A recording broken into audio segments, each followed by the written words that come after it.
Thousands of cars get put through the auctions every single day. Salvage auctions, dealer auctions, but never auctions like this. Today, I ventured out to Manheim auctions in Altona North to see what kind of cool and interesting cars I could find. Cars that you won't find anywhere else. Brand new cars that make you wonder why they're here. Four-wheel drives that look like they just came back from the mines, and dealership trade-ins that never made it to the lot. I've become a total veteran at the Grays auctions in Dandenong and have basically seen it all. I was longing for something new, something exciting, and when I arrived to Manheim, my wish was their command. I have not seen anything like this place before. You guys wouldn't believe the cars that I found here, so without further ado, let's check them out. So before we start, I've been approached by two of the workers here already. I'm very, very surprised that I've been recognized, but I'm glad you guys are enjoying the videos. So we're starting off with a BA XR8 Ute. So this one, it's in, I forget the color code. It's similar to Kinetic Blue, but not quite. Interestingly, this XR8 is also on LPG. You often don't see that on these Boss motors. V8s are more performance orientated. You usually see them more on the NA Barras or the dedicated gassies, but got some still water here. I'm not touching that. Inside, just usual Falcon crap. Steering wheel cover, because this steering wheel is probably peeling. It's not a leather steering wheel like most XRs are. We got the handbrake that you have to pull into the tray in order to activate it. And of course, the 4-speed BTR slush box. This one looks to be a base model. There's no leather on the steering wheel. There's no traction control, which early BAs didn't have. Cloth seats with a Ventura bus design. The center console though, look at this. This is some custom job here. I've definitely never seen anything like this before. XR stitched into the center console. You don't often find B series Falcons with this still in there. Usually it's snapped off or it just didn't come with it. And of course, because it's an XR8, it has a functional bonnet bulge. And it's functional because of the intake manifold. Look at that. You can see that gas injection system, not that mixer stuff where it has like the gas mixer and then it plumbs it through the intake. So this is actually not bad. Not a bad gas system. What the hell is this? What is that? This is very on topic with the gas system. It's valve repair liquid, because when you run LPG, it's a very dry fuel and a very hot fuel. So it ends up ruining your exhaust and intake valves, especially your exhaust valves. So that's probably there. So this engine has comp and it runs, but that's probably why it's here. I guess you guys got to bid on it, buy it to find out. I feel like every single Falcon I've ever seen, including my own AU that I drove here today, has a Pansino radiators and air conditioning service sticker. Weird. It's like they all take them to the same place.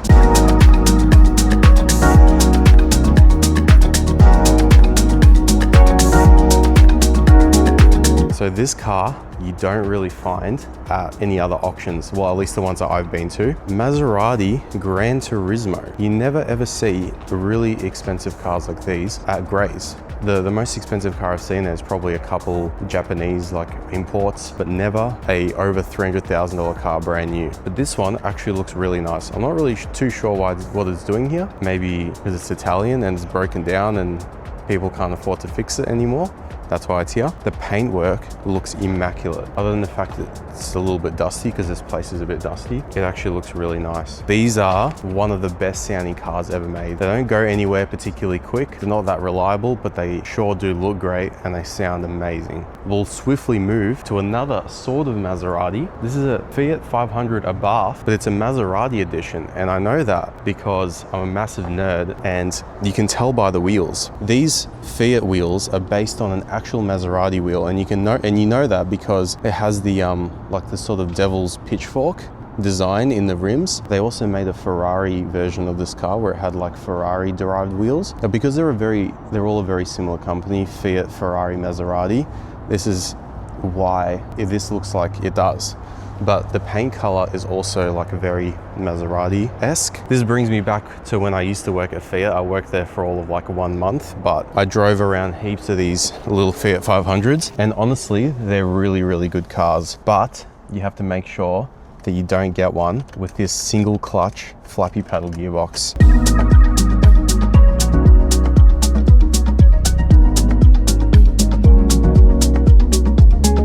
There's actually so many new cars here. Like I'm spoiled for choice. It's quiet. I can think. It's not raining because it's undercover. Like, it's honestly amazing. This might be my new favorite auction place. Look around me. Infiniti, Range Rover Evoque, Lexus LX, Perfect. So what we have here is a car that I actually like low-key like a lot. It's a Chrysler 300C SRT. So it's got the 6.4 litre Hemi V8, and they don't make these anymore, unfortunately. Back when I worked at Fiat, it was also a Fiat, Ram, Alfa Romeo, and Jeep dealership, and I got to drive one of these, and all they want to do is just spin the back tires. It's crazy. I love the way they look. They're boxy. They're modern, obviously, but they are still like a very boxy and massive as well, which is very American. Big wheels. I'm surprised these tires have any tread on them because they just love to spin, but the interiors are my favorite. This one here is actually a base model, so and it doesn't have leather seats, which for like a car of this caliber, I guess you can say, and they were pretty expensive brand new. It's pretty like odd, but also unique to see the fact that it doesn't have leather seats, but you still get an 8-speed ZF gearbox, which is good. 6.4 litre Hemi V8, the handbrake on the floor as well, well, a foot brake. These seats are like straight out of a Hellcat, or rather the opposite. Like they look exactly the same as a Hellcat seat. Look at that, 6.4 litre Hemi V8. The cool thing about these is that down here, the block is orange. See that? All 6.4s, 6.2s, they all have orange blocks. That's like the Mopar staple that you have a Hemi V8 that has an orange block. These engines, they had a few problems, namely to do with lifters. The bearings would start to go on them and they will destroy your camshaft and in turn just soiling the whole motor with metal. I think I have a photo somewhere of when I went to the service center where I worked and there was just a bin full of 6.4 litre Hemis that chewed up all their cams. So if you own one of these, you need to service them very regularly or put a head and cam package in it. Change out those lifters, put a big cam in it, should be sweet.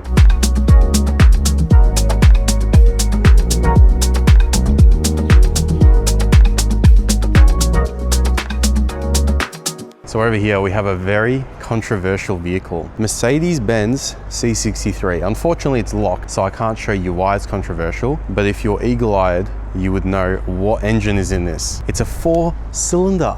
What is a 4-cylinder doing in a C63? First it was a 6.2 litre, then it was a 4 litre bi-turbo V8, and now it's a 2 litre 4-cylinder turbo hybrid. These were so unpopular that Mercedes couldn't get rid of them quick enough. On paper, they're really good cars, but are they a real C63?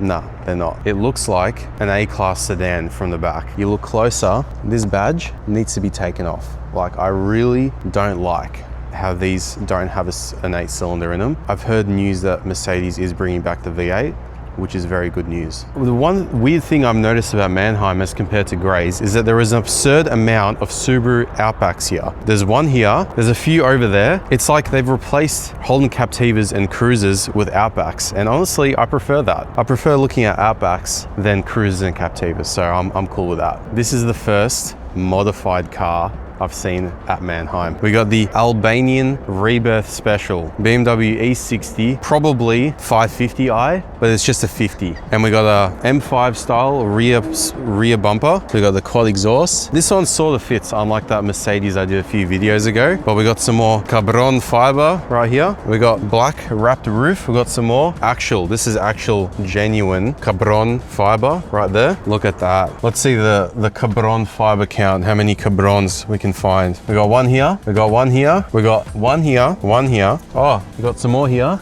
Look at that perfect seam right there. This isn't even an M Sport. Look at the steering wheel, it's not even an M Sport steering wheel. Have the analog climate control here too. The usual E-series cup holders that don't work. Let's have a look under the bonnet. What's that? That's a bit sus. It is a Rebirth Special, so who knows? Look at that. Some more carbon. Got some more M Racing. It's a real M, so I mean, I can't really say anything. Yep, that is not an M, definitely not. This doesn't even look like an N52. It looks like an M, like an M54 or something. I could be completely wrong. You know what, I probably am wrong, but this looks very, very weird in here. Get it away. I don't like it. It's got bad aura. There is a lot of carbon fibre and carbon on this car. Like, why? What is this meant to mean? 50 what? 50 carbons? 50 fibers? $50 in mods in this whole car? Like, what's it supposed to mean? I guess we'll never know.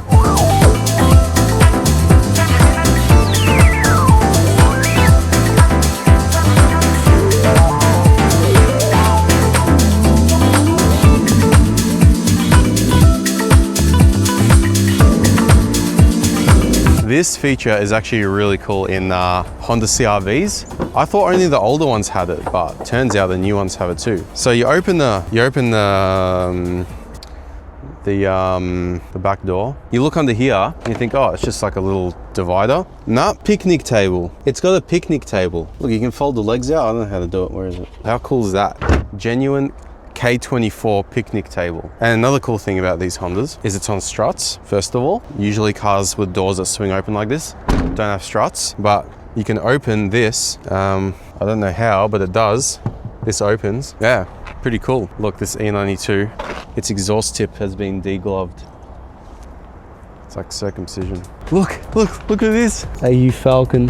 Fairmont, look at that, it's a Fairmont. This one's seen better days, but in terms of AUs, it's really, you know, it's not that bad. It's finished in this really nice gray color. You don't see this often. Usually you see them silver, but never really gray. We've got the Fairmont wheels, and because it's a Fairmont, it doesn't come IRS like the gears do. Look at the pattern on the seats too. Look at that. It's like the David Jones logo. Oh. Fairmonts just smell different to normal AUs. It smells like an old 2000s taxi, which these were used as taxis. Like it brings me back. It brings me back. Very nostalgic. It's got traction control. You can control the aerial, lock, unlock here. This really cool cluster with only apparently 102,000 kilometers. This is probably owned by a Jerry or something. I didn't drive it very far, but it looks like it's done 1,102,000 kilometers. Kind of want to take this for my AU. I thought I said something else. R&B grooves. I'm surprised it's not like classic FM greatest hits.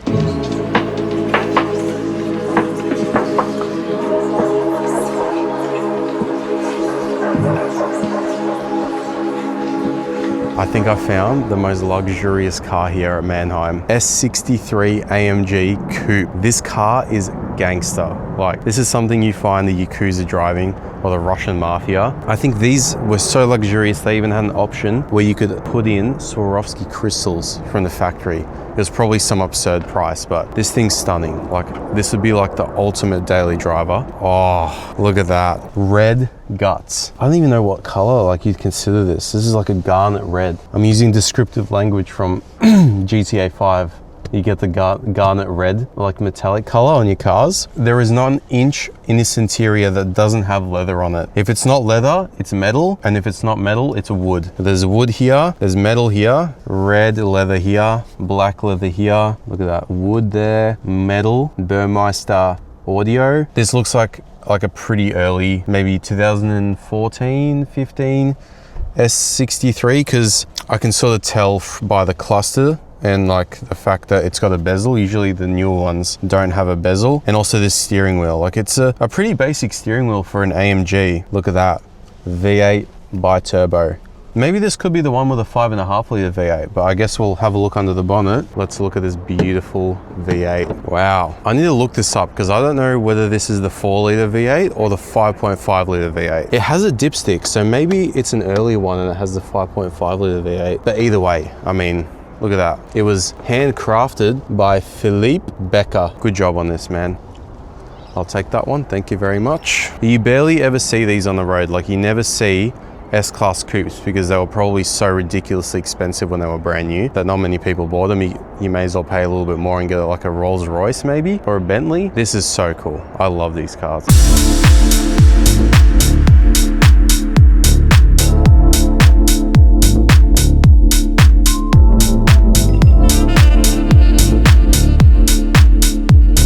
I'm just walking over to the far corner of the lot. Unfortunately, we can't walk up to these cars, but they're still worth talking about. Look at this. You definitely don't see stuff like this in the regular Grays auction lot. We got an FD RX-7 and we have what looks to be a very highly modified STI. There's also a G80 M3 behind that, an Evo 8, I believe. I heard that these cars have a very interesting backstory behind them, and I'm not sure if I'm allowed to talk about it because one of the guys recognized me here and told me, so I'll keep it under wraps. But let's just say they're here because they had no option but to be here. Very cool JDM cars, luxurious S-classes, regular everyday NPC cars like Kia Cerato, loan cars. There's also a row of very expensive Toyota Alphard vans. Very, very cool place, love it.